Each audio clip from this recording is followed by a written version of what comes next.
علم نبوت کو جب اس طرح سے بیان کیا کہ بڑے بڑے علماء دیکھتے رہ گئے اور سمجھنا شروع ہو گئے کہ خدا جنہیں علم دیتا ہے ان کا معیار اور ہوتا ہے اور جو دنیا سے سیکھتے ہیں ان کا معیار اور ہوا کرتا ہے۔ امام تقی علیہ السلام کی زندگی انتہائی مختصر ہے۔ 25 سال کی عمر میں آپ کو شہید کر دیا جاتا ہے۔ شہید کرنے کی وجہ کیا ہے؟ میں ایک سوال رکھتا ہوں یہاں پہ کہ ہر ہمارے امام کو کیوں شہید کیا گیا؟ میں اکثر ایک مثال دیتا ہوں، اسی کو تذکر کروں گا یہاں پہ۔ دیکھیے یہاں پہ بھی یہ میرے ارد گرد اسٹریٹ لائٹ لگی ہوئی ہیں جو کہ روشنی کے لیے ہوتی ہیں اور یہ ہر کسی کو فائدہ دیتی ہیں۔ اس کی روشنی جب نیچے زمین پر پڑ رہی ہوتی ہے تو یہ کسی کو پوچھ کے فائدہ نہیں دیتی ہے کہ تو سنی ہے، تو شیعہ ہے، تو کس مسلک سے ہے، بلکہ جو اس کے سائے میں آ جاتا ہے یہ اسی روشنی دینا شروع کر دیتے ہیں۔ اس کی روشنی سے ہر فرد استفادہ اٹھاتا ہے، لیکن ان کو دیکھا جاتا ہے توڑ دیا جاتا ہے، ان کی روشنی کو ختم کرنے کی کوشش کی جاتی ہے۔ کیوں؟ اس وجہ سے ان کی روشنی اس وجہ سے ختم کی جاتی ہے کیونکہ کچھ لوگوں کو اپنا کاروبار حیات اندھیروں میں کرنے کی عادت ہوتی ہے۔ وہ اجالے میں اپنا کاروبار نہیں کر سکتے ہیں، اجالے میں اپنے امور کو انجام نہیں دے سکتے ہیں۔ ایسے ہی امامت کے ہر آنے والے فرد کو اس چراغ کو بجھانے کی کوشش کی گئی کہ اس چراغ کو گل کر دیا جائے۔ کیوں؟ کیونکہ ان کے جو امور تھے، جو دین کے خلاف وہ کام کرتے تھے، اس امام کی صورت میں ہر چراغ ان کے کرداروں کو عیاں کر دیتا تھا اور دین کی حقانیت کو دنیا کے سامنے پیش کر دیتا تھا، اور لوگ مجبور ہو جاتے تھے یہ کہنے کے لیے کہ علم امامت ہی اصل میں علم الہی کا چشمہ ہے، علم امامت ہی اصل میں صراط مستقیم ہے، علم امامت ہی اصل میں ہدف رضا الہی کے حصول کا ذریعہ ہے۔ لیکن جنہوں نے اپنے اوپر دین کا لبادہ اوڑھ لیا تھا اور مناصب کو سنبھال لیا تھا اور مسند پہ تشریف فرما ہو چکے تھے، اب وہ برداشت نہیں کر سکتے تھے کہ کسی بھی طرح سے اس خاندان کا فرد آگے آئے، اس لیے انہیں قید خانوں میں رکھا گیا۔ اب 5-7 سال کی امام کو منصب امامت ملا، 7 سال کی امام تقی کائنات کی رہبری کر رہے ہیں۔ یہی تو ہمارے لیے فخر کی بات ہے کہ لوگوں کے بڑے بڑے امام خطائیں کرتے رہے ہیں، ہمارا 7 سال کا امام کائنات کی رہبری کر رہا ہے۔ اور تاریخ کے بڑے سے بڑے دشمن نے، بڑے سے بڑے بکے ہوئے قلم نے کسی امام کی زندگی میں ایک فقرہ ایسا نہیں لکھا ہے کہ ان کا کوئی عمل خطا پہ مبنی ہو، ان کا کوئی عمل دین کے خلاف ہو، اور ان کا کوئی عمل ایسا ہو جس سے ناراضگی الہی شامل ہوتی ہو۔ 5-7 سال، 10 سال، 15 سال، جس بھی عمر کے حصے میں منصب امامت کو سنبھالا ہے، پھر علم کے وہ پھول بکھیر دیے ہیں کہ اگر زندانوں میں بند کر دیا ہے تو ان کا نور زندان کی سلاخیں چیرتا ہوا مومنین کے قلوب کو منور کرتا رہا ہے۔ آج اسی امام کی بارگاہ میں ہم حاضر ہوئے ہیں اور امام کو تعزیت پیش کرتے ہیں۔ میں ایک سوال عرض کرنا چاہتا ہوں جہاں تک یہ سننے والے سن رہے ہیں کہ دیکھیے اس امام کی نسبت ہمیں لوگوں کو زیادہ سے زیادہ آگاہ کرنا ہے، کیونکہ ہمارے ان معصومین کی سیرت کو بہت کم بیان کیا گیا ہے۔ اس کی وجہ یہ ہے کیونکہ تاریخ مخالف کے ہاتھوں میں رہی ہے، اس نے بہت کم حد تک حقیقت ہم تک پہنچائی ہے، لیکن جتنی پہنچی ہے ہمارے پاس حقیقت وہ اتنی ہے کہ ہم ہر آنے والے قیامت تک کے مذہب کو ان کا چہرہ دکھا کے دنیا کو بتانا چاہتے ہیں مذہب الہی کے نمائندے کیسے ہوتے ہیں۔ دیکھیے 7 سال کی عمر میں امام نے منصب امامت سنبھالا۔ اب جب مولا کا مناظرہ ہو چکا تھا بغداد میں، وہ سب جانتے ہیں۔ اب اس کے بعد ایسا نہیں ہے کہ فقط یہ ایک معاملہ تھا اس کے بعد معاملات ختم ہو گئے، نہیں، ہر نیا آنے والا دن کوئی نہ کوئی سائل مولا کی بارگاہ میں پیش ہوتا تھا، سوال کرتا تھا اور مولا اسے جواب دیا کرتے تھے۔ علم کے معاملے میں، شجاعت کے معاملے میں، حل کے مقابلے میں، تفسیر قرآن، طویل قرآن، ہر معاملے میں مولا جو بیان کرتے تھے وہ مولا کا گرویدہ ہو جاتا تھا۔ اور جیسے میں نے آج کو تلاوت کیا، قل کفی باللہ شہیدا بینی و بینکم ومن عندہ علم الکتاب، اللہ نے رسول کی گواہی میں خود کو گواہ قرار دیا ہے اور ان ہستیوں کو جنہیں پورے کا پورا قرآن کا علم عطا کیا ہے۔ تو تاریخ آدم و انسانیت میں سوائے اس گھرانے کے کوئی دعویٰ نہیں کر سکا ہے کہ جس کے پاس قرآن کا مکمل علم ہو۔ لوگوں نے، کسی نے تفسیر سیکھی ہے، کسی نے مختصر تعویل سیکھی ہے، کسی نے شان نزول سیکھا ہے، کسی نے اس کی فضیلت سیکھی ہے، کسی نے اس کی برکت سیکھی ہے، کسی نے اس کے واقعات کو سمجھا ہے، لیکن کوئی دعویٰ نہیں کر سکا کہ ہم نے پورے کے پورے قرآن کا علم حاصل کر لیا ہے۔ لیکن اس گھرانے میں آنے والا ہر فرد یہ دعویٰ کرتا ہوا نظر آتا ہے کہ ہم زمینوں کی نسبت آسمانوں کے راستے بہتر جانتے ہیں، ہم قرآن کی حقیقت سے بھی واقف ہیں، ہم قرآن کے ظاہر سے بھی واقف ہیں، ہم قرآن کے باطن سے بھی واقف ہیں۔ بھئی جن کے اسماء لوح محفوظ سے زمین پر نازل ہوتے ہوں وہ کس طرح سے اس کائنات میں قرآن کو نہیں سمجھتے ہوں گے؟ تو انہوں نے قرآن کو لوگوں کے سامنے بیان کیا، لیکن دنیا نہ سمجھ سکی، اس لیے کہ دنیا کے مفاد دین کے ساتھ جڑے نہیں تھے، ان کے مفاد اپنی حکومتوں سے ملے ہوئے تھے، انہیں اپنے کاروبار حیات چلانا تھا، اسی لیے ان معصوم ہستیوں کو زندانوں میں قید کیا گیا، مصیبتیں دی گئی، تکلیفیں دی گئی ہیں، اور امام ان مشکلات میں رہتے ہوئے دین کو لوگوں کو بتاتے رہے ہیں۔ دیکھیے اس امام کی نسبت ایک ہمیں اور ظاہری سبق ملتا ہے، کیوں؟ کیونکہ لوگ کہتے ہیں کہ باقی جتنے امام ہیں وہ زندگی کے اس حصے میں تھے کہ انسان تکلیف برداشت کر سکتا ہے۔ مثلا امام حسن علیہ السلام ہے، جوانی کے عالم میں منصب امامت ملا، امام حسین کو، امام سجاد کو، یعنی ایک ایسے عزا کے مالک تھے اس وقت، اس اصحاب کے مالک تھے کہ مشکلات کو پریشان کر سکتے تھے، لیکن 7 سال کا بچہ، ایک طرف زمانہ دشمن ہے، ایک طرف مسند امام صادق کی رہبری کرنی ہے، دین نبوی کو لوگوں تک پہنچانا ہے، اور ہر کوئی آپ کے خلاف ہے۔ 7 سال کی عمر میں اس کمان کو سنبھالا، اور لوگوں کے سامنے جب نکلے ہیں امام،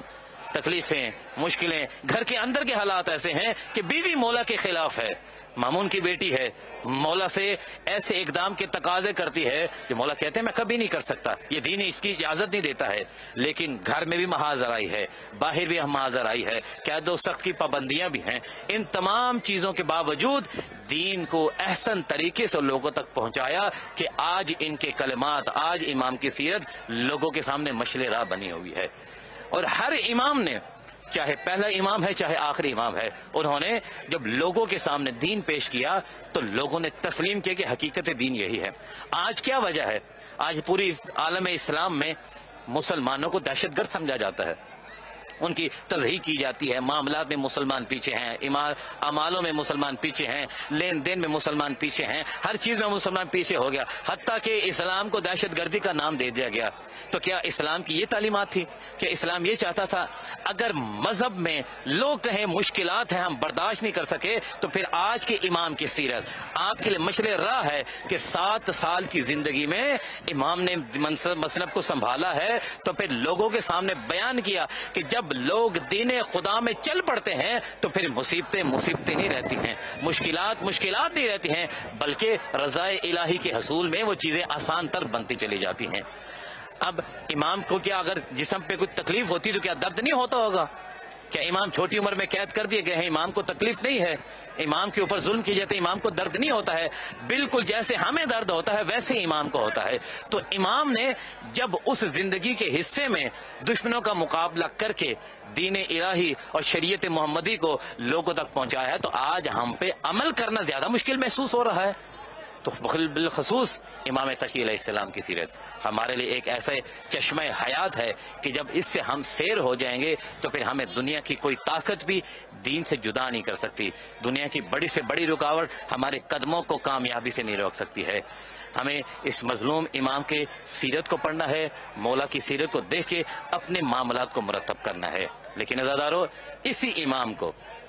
جس نے جرم یہ تھا اس کا صرف کہ وہ دین محمدی پہ لوگوں کو گامزن کر رہے تھے، شریعت محمدی کی تفصیل لوگوں کو بیان کر رہے تھے، وہ دین الہی جو انسانوں کی ہدایت کے لیے آیا تھا اس کی رہنمائی کر رہے تھے، وہ شریعت محمدی کہ جس کو بیان کرنے کے لیے مولا رسول خدا کے بعد، مولا علی کے بعد سلسلہ امامت کے علاوہ کوئی گھر ایسا نہیں تھا کہ جس پہ لوگوں کا اطمینان ہو، اسے لے کے امام چل رہے تھے۔ اسی جرم میں مولا کو زندان میں گرفتار کیا جاتا ہے۔ جیسے ہی معتصم حاکم بنتا ہے اور ام الفضل مامون کی بیٹی جو آئے روز خط لکھا کرتی تھی اپنے باپ کو، اور وہ یہی کہہ کے ٹال دیتا تھا کہ میں اس کام میں تمہاری مدد نہیں کر سکتا، کیونکہ معتصم کو امام رضا علیہ السلام کے ولی عہد بننے پہ بہت زیادہ غصہ تھا اور اس چیز پہ خفا تھا، وہ بدلہ بھی لینے کے لیے اس کا سینہ تڑپتا رہتا تھا، اور اسی لیے اس نے پھر امام محمد تقی علیہ السلام پر اپنا غصہ نکالنے کے لیے، وہ خون کی نجاست کو ظاہر کرنے کے لیے امام کو مدینہ سے بلایا اور پھر دوبارہ بغداد میں گرفتار کیا گیا ہے۔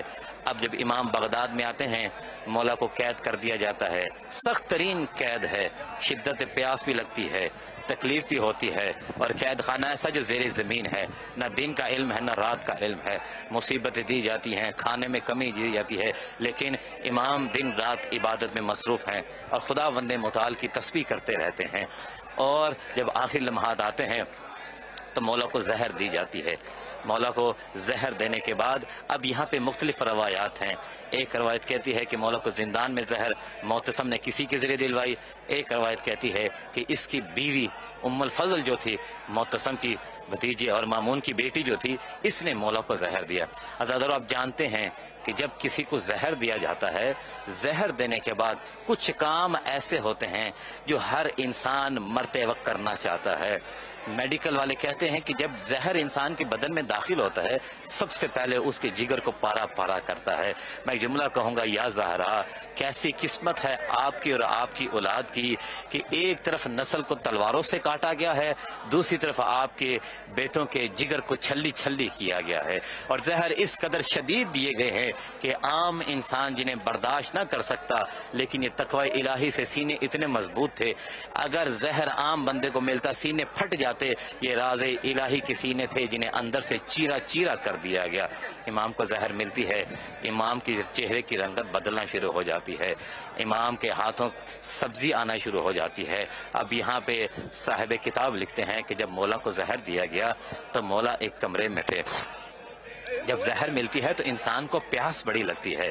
بعض لوگوں نے کہا ہے کہ پیاس اس قدر شدت کے ساتھ ہوتی ہے کہ اگر سارے سمندروں کا پانی پلا دیا جائے تو اس کی پیاس نہیں بجھ سکتی ہے۔ مولا نے پانی کا تقاضا کیا لیکن مولا کو پانی نہ دیا گیا۔ میں کہوں گا اے محمد تقی، کوئی یہ نئی بات نہیں ہے، یہ تو آپ کی وراثت میں چلتا آ رہا ہے کہ آپ کو پیاسا ذبح کیا جاتا ہے اور پیاس کی حالت میں دنیا سے بھیجا جاتا ہے۔ اور جب مولا کو زہر ملی ہے، جسے زہر ملتی ہے نا، پھر اس کے سینے میں آگ لگتی ہے اور وہ تڑپنا چاہتا ہے۔ تڑپنے کے لیے کھلی جگہ چاہیے ہوتی ہے۔ اللہ جانے امام تقی کو جس قید خانے میں رکھا گیا تھا وہاں اتنی جگہ تھی کہ نہیں تھی، لیکن ہاں ایک جملہ میں کہنا چاہوں گا، جب مولا تقی کو زہر ملی ہے نا، تو ہر امام کی طرح امام تقی کا رخ بھی کربلا کی جانب ہو گیا ہے، اور امام نے رو کے کہا، دادا حسین آپ کو میں یاد کر رہا ہوں، مجھ پہ بھی پیاس کا غلبہ ہے، لیکن دادا میری پیاس تو ایک دن کی ہے، آپ کو 3 دن کا بھوکا و پیاسا ذبح کیا گیا،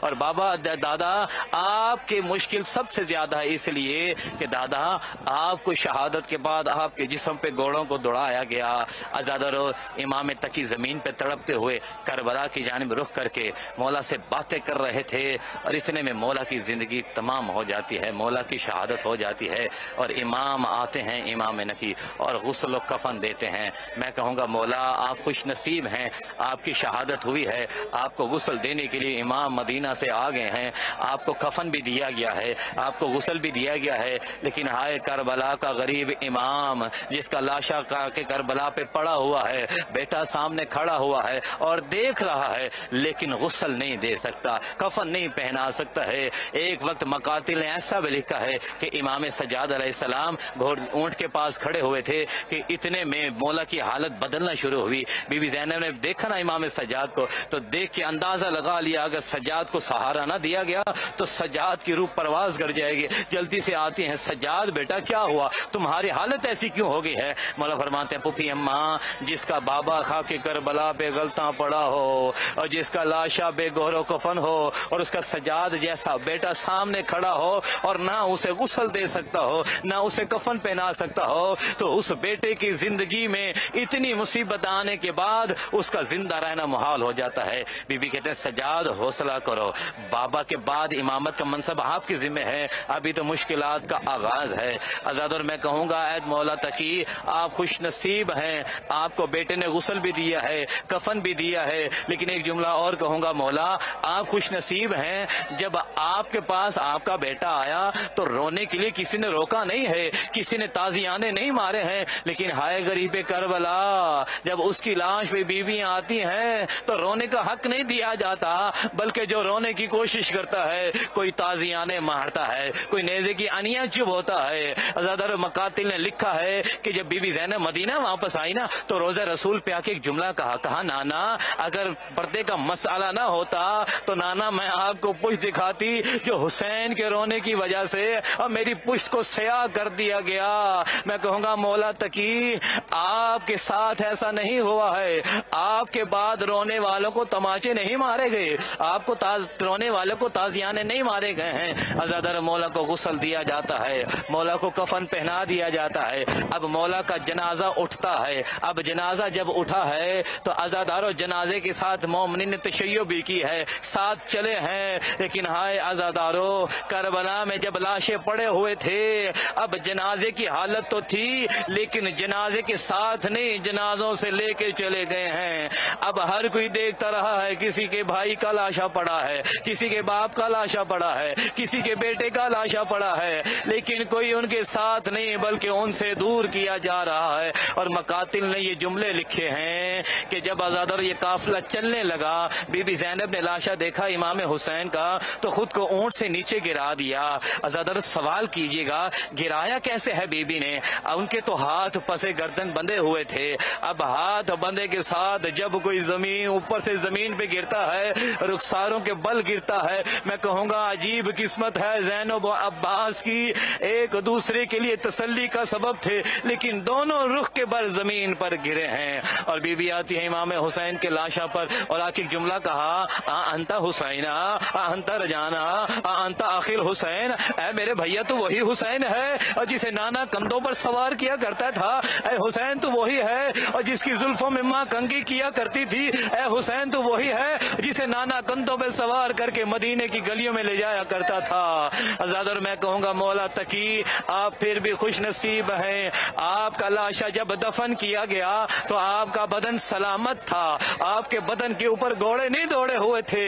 لیکن حسین کے بدن کو اپنی بہنوں کے سامنے پامال کر دیا گیا، سجاد کے سامنے لاشوں پہ گھوڑے دوڑا دیے گئے۔ اور ایک جملہ کہوں گا مولا تقی جب آپ کی شہادت ہوئی ہے آپ کو کوئی اور دیکھنے والا نہیں تھا، آپ تنہا اس دنیا سے جا رہے تھے، لیکن جب حسین کی شہادت ہو رہی ہے تو مولا کی جو پسلیاں ٹوٹی ہیں پسلیوں کے ٹوٹنے کی آواز بھی لوگوں نے سنی ہے۔ اور جب مولا کو نیزے مارے جا رہے تھے، کوئی تیر مار رہا تھا، کوئی تلوار مار رہا تھا، کوئی پتھر مار رہا تھا، کوئی گرم ریت پھینک رہا تھا، امام زمانہ کہتے ہیں میرا سلام ہو اس مظلوم پر جس کے زخموں کے اندر زخم لگے ہوئے تھے، میرا سلام اس مظلوم پر کہ جس کے جسم پہ اتنا حصہ بھی باقی نہ تھا انگشت کے برابر بھی کہ جس پہ زخم نہ ہو۔ میں کہوں گا مولا تقی آپ کے اندر کے اعضاء زخمی ہیں لیکن آپ کا بدن سالم ہے، لیکن ایک جملہ پھر کہوں گا مولا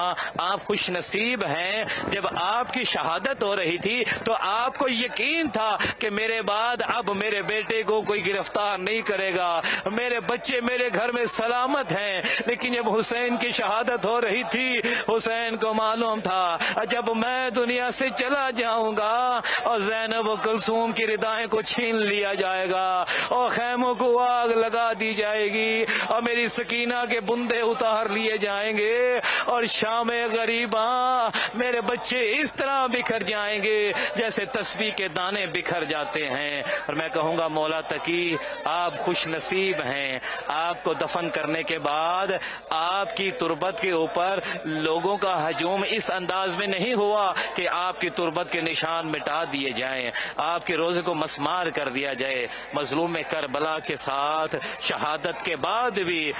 کئی دفعہ کوشش کی گئی کہ حسین کا نشان مٹا دیا جائے، لیکن جس کے نشان کو خدا باقی رکھتا ہے اس کے نشان کو کون مٹا سکتا ہے۔ الا لعنت اللہ علی قوم الظالمین فسیعلم الذین ظلموا ای منقلب ینقلبون۔